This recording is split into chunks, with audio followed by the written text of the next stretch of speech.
Number 14, जो plagues pandemics होते हैं ना दुनिया में, कुछ महामारी फैल जाना, तो साल 1518 में ना एक डांसिंग प्लेग फैला था। पता है ये क्या था? डांसिंग प्लेग में एक अजीब सा, मतलब जैसे महामारी तो आप जानते होंगे क्या फैला हुआ है, तो डांसिंग प्लेग की जो महामारी थी 1518 की ये महामारी, उसमें जिसको ये होता था बीमारी ना, वो ना डांस करने लग जाता था। पता नहीं कैसे, मतलब बीच सड़क में नाचता था और नाचने को कंट्रोल नहीं कर पाता था। पता है, नाचते नाचते वो मर जाएगा लेकिन नाचना कंट्रोल नहीं कर पाएगा। बॉडी ना चाहते हुए भी उसका मूड एकदम नहीं है, मुंह ऐसे है लेकिन बॉडी तब भी नाच रहा है।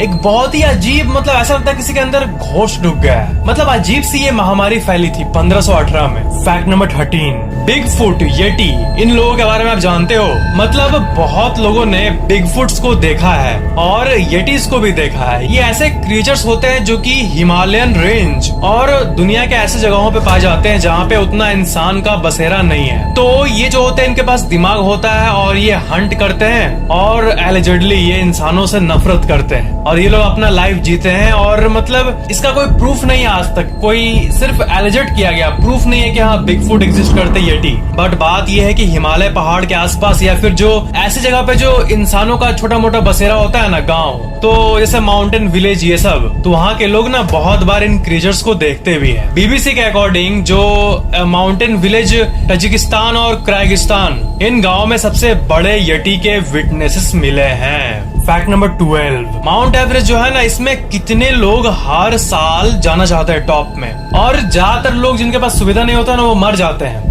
तो माउंट एवरेस्ट में ना आज भी बहुत सारे डेड बॉडीज पड़े हुए हैं और कोई उनको उठाने भी नहीं जाता है। मतलब माउंट एवरेस्ट के पीक पे जाने का जो ये ड्रीम है, ये कितने लोगों का जान हर साल ले लेता है और इस चीज के बारे में उतना अवेयरनेस भी नहीं है। फैक्ट नंबर 11, जो आप सांस लेते हो स्टेशंस में, एयरपोर्ट्स में, पब्लिक प्लेसेस में, उसमें पता है उसमें से करीब 10% ह्यूमन स्किन होता है। लिटरली ह्यूमन स्किन एक्चुअली में शेड करता है और वो एनवायरनमेंट में मिल जाता है और मिलने के बाद हमें हवा में मिलकर वही सांस में अंदर आता है। आप अपने बेड पे गंदे को देखे हो?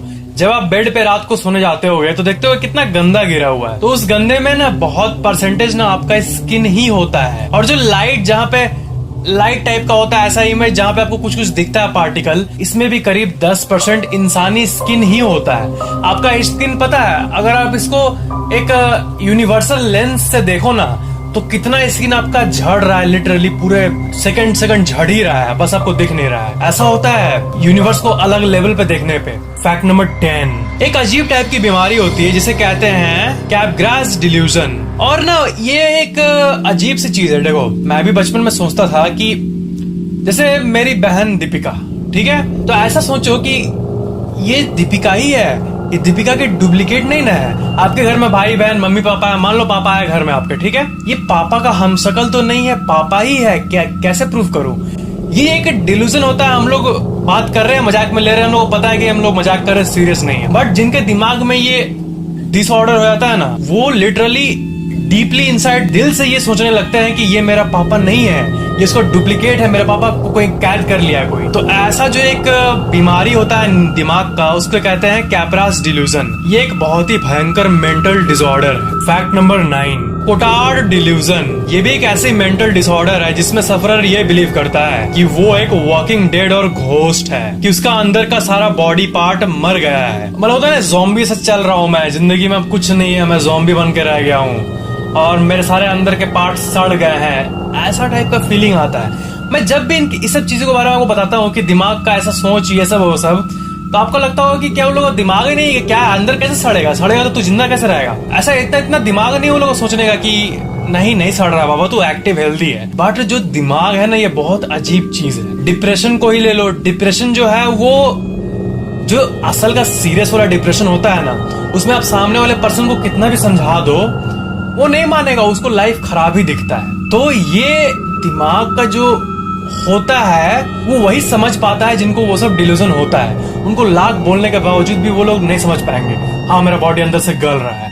दिमागी बीमारी इतनी खराब होती है, अजीब अजीब चीजें है दुनिया में। फैक्ट नंबर 8, 1918 और 1919 के बीच में एक एक्स मैन ना आया था चर्चे में। और एक्समैन जो है ना, ये एक्चुअली में अपने आप को गाने का लवर कहता था, मतलब जैज लवर। जैज म्यूजिक होता है ना, एकदम heavy rock and jazz music जो होता है ना, जो पार्टीज में होता है, उसका शौकीन था। और ये एक अजीब टाइप का साइको था, पता है। तो ये पगलेट इंसान का ये कहना था कि वो उन लोगों को मार देगा जिसके घर में जैज म्यूजिक नहीं बज रहा होगा। मान लो मेरा या फिर आपका एग्जांपल लेता, आप जिस शहर में रहते हो वहां पर अगर एक्समैन आ गया और वो ये बात फैला दिया कि जिसके घर में जैज म्यूजिक नहीं बजेगा आज रात को, उस घर में आके मैं सबको मार दूंगा, तो आप ये एक्सपेक्ट करोगे कि ये सुन के सब कोई घर में अपना म्यूजिक बजाने लगेगा जैज, ताकि जिंदा रहे। और लिटरली यही चीज हुआ इस साल, पता है, कोई जोक नहीं है। सब कोई अपने घर में जैज म्यूजिक बजाया इसके डर से, और उस दिन एक दिन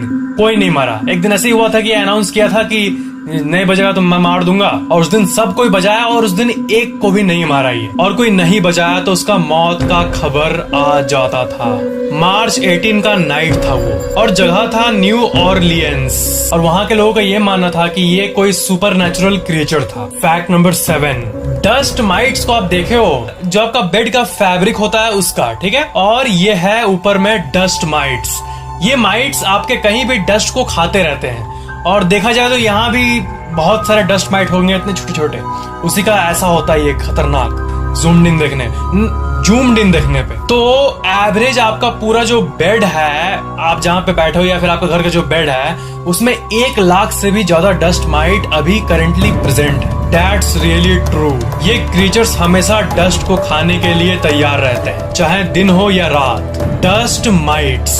फैक्ट नंबर 6, मई 2018 टोरंटो शहर में एक ब्रिज से लटकता हुआ एक कार दिखा। लोगों ने सोचा कि ये कोई फिल्म का शूटिंग है, ऐसा कुछ होगा, बट बाद में अथॉरिटीज ने कंफर्म किया कि कोई भी शूट नहीं था उस दिन। और ये कार किसने रखा, ये कहां से आया, कहां से प्रकट हुआ, किस डायमेंशन से प्रकट हुआ, कोई नहीं जानता है, या फिर इसे किसने किया। और ये हैंगिंग कार एक सिंपल सी घटना है, बट इसके बारे में पूरे दुनिया में फैलने लगी। और ये घटना मॉर्निंग मई 2018 में हुआ था। फैक्ट नंबर 5, आपके घर में स्टोर रूम में या फिर कभी भी कोने पे स्पाइडर्स जरूर होते होंगे। एक फनल वेब स्पाइडर करके आता है, और वो कहीं भी हो सकता है। आपको पता ही होगा कि एक टिपिकल स्पाइडर में एक 2 5 तरह का जहर होता है, ठीक है, बट ये दुनिया का सबसे टॉक्सिक स्पाइडर है, क्योंकि इस स्पाइडर के अंदर 40 डिफरेंट टॉक्सिक प्रोटीन्स मौजूद हैं। और ये स्पाइडर आपके यहाँ पे आ जाए ना, तो वो आपके नर्वस सिस्टम को डैमेज कर सकता है। मतलब दुनिया में जितने भी स्पाइडर्स है उसमें से सबसे खतरनाक,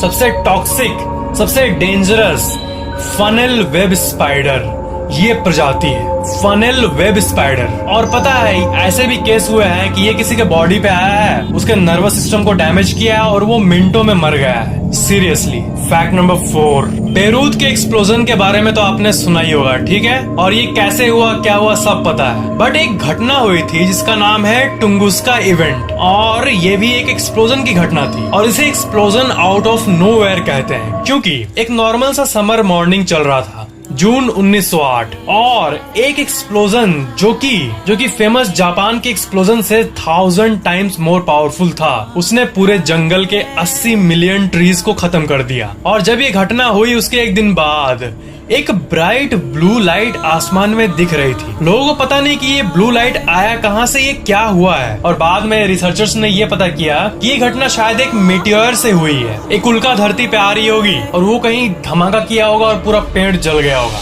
बट वहां पे एक भी मीटियोर नहीं मिला। इसका सोर्स कहाँ था? जब भी ऐसा घटना होता है कुछ भी एक्सप्लोजन का, तो दुनिया को पता चल जाता है कि कहाँ पे, क्यों और कैसे हुआ ये। बट ये जो एक्सप्लोजन था इसके बारे में आज तक रिसर्चर्स को नहीं पता चला। इसे कहते हैं टुंगुस्का इवेंट, और ये दुनिया की सबसे मिस्टीरियस घटनाओं में से एक थी। फैक्ट नंबर 3, अभी हम लोगों ने बात किया धरती पे मौजूद मिस्टीरियस चीजों के बारे में, बट आसमान में एक जगह है जिसका नाम है द ग्रेट अट्रैक्टर, और ये डार्क मैटर है, और ये हमारे मिल्की वे को, और ये सोलर सिस्टम से 250 मिलियन लाइट ईयर्स दूर है, और ये हमारे गैलेक्सी को अपने तरफ टानता आ रहा है। द ग्रेट अट्रैक्टर का आप ये विकिपीडिया पेज देख सकते हो। ये एक ग्रेविटेशनल एनोमली है जो कि हर चीज को अपने तरफ अट्रैक्ट करते रहता है। और जो एस्ट्रोनॉमिकल साइंस में होंगे उनको पता होगा कि साइंटिस्ट ये बोलते हैं कि यूनिवर्स का जो एंड है वो डार्क मैटर और डार्क एनर्जी से ही होगा। May be this is it, the great attractor dark energy से बना हुआ। फैक्ट नंबर 2, एवरेज में आप आपका जो पसीना होता है ना, उसे अगर हम लोग मेजर करें, आप बेड पे, आपके बेड पे आप जो पसीना बहता है, आप बैठे रहते हो, तो पूरे एक साल में जितना पसीना आप बेड पे गिराते हो बॉडी से, उसे अगर हम लोग एस्टिमेट करें तो वो होगा 26 gallons. On average you secrete 26 gallons of sweat into your bed per year. Fact number 1, आपको पता ही होगा कि जो पैरानॉर्मल इन्वेस्टिगेटर्स होते हैं वो बहुत सारे इक्विपमेंट्स को यूज करते हैं एंटिटीज को डिटेक्ट करने के लिए। तो उन इक्विपमेंट्स का कुछ जानकारी मैं आपको देना चाहता हूँ। सबसे पहला जो टूल यूज होता है उसे कहते हैं इंफ्रारेड थर्मोमीटर। और ये जो होता है, ये किसी भी जगह पे जो टेम्परेचर का सडन चेंज होता है उसे फाइंड करने में मदद करता है। और पैरानॉर्मल इन्वेस्टिगेटर्स का ये कहना है कि जहां पर कोई एंटिटी होता है वहां पे एक टेम्परेचर का सडन चेंज, एक ऐसा चेंज जो कि किसी इलेक्ट्रिकल इक्विपमेंट के चलते नहीं हुआ है, रैंडम चेंज देखने मिलता है रूम में, उसी को ये डिटेक्ट करने में मदद करता है। दूसरा है डिजिटल वॉइस रिकॉर्डर। ये ऐसे वॉइस रिकॉर्डर्स होते हैं जो कि एम्बियंट बैकग्राउंड नॉइज को कैप्चर करते हैं। हल्के से हल्के जो वॉइस होते हैं उसको भी ये कैच कर लेगा, जो एक्चुअल में डिजिटल वॉइस रिकॉर्डर्स होते हैं। अब आप बोले हुए मोबाइल में भी तो है, बट मोबाइल का बात अलग है, वो एक पूरा डिवाइस रिकॉर्डिंग को ही डेडिकेटेड होता है। वो एक एक सिग्नल को पकड़ता है, जो एक ऐसा टूल होता है ना जो मैंने आपको दिखाया अभी, वैसा टाइप का। तीसरा है ऑफ कोर्स ईएमएफ सेंसर, यानी इलेक्ट्रोमैग्नेटिक फील्ड डिटेक्टर। और ये जो होता है ये इलेक्ट्रोमैग्नेटिक रेडिएशन को डिटेक्ट करने में मदद करता है। और जहां पे कोई फोन नहीं है, कोई टीवी नहीं है, बट वहां पे रैंडमली अचानक से हाई ईएमएफ डिटेक्ट हुआ, तो ये किसी पैरानॉर्मल एंटिटी का भी प्रेजेंस हो सकता है। कोई ऑब्वियस सोर्स नहीं है ईएमएफ का, बट आपको ईएमएफ में एक्टिविटी दिख रही है, That must be something। तो ये थे कुछ पैरानॉर्मल इक्विपमेंट्स। उम्मीद है आपको ये थोड़े अलग मिस्टीरियस टाइप के फैक्ट्स मजेदार लगे होंगे। क्या आप मिस्ट्रीज पे और वीडियोस चाहते हो? नीचे कमेंट जरूर करना और ये भी बताना कि ये वीडियो कैसा लगा। अगर आपको ये वीडियो पसंद आए तो लाइक जरूर करना एंड शेयर भी जरूर कर देना। और अगर आप पहली बार चैनल देख रहे हो तो सब्सक्राइब करके बेल आइकन भी ऑन कर देना, ताकि मेरे आने वाले वीडियोस आपको तुरंत मिल जाए। Thank you so much for watching this video.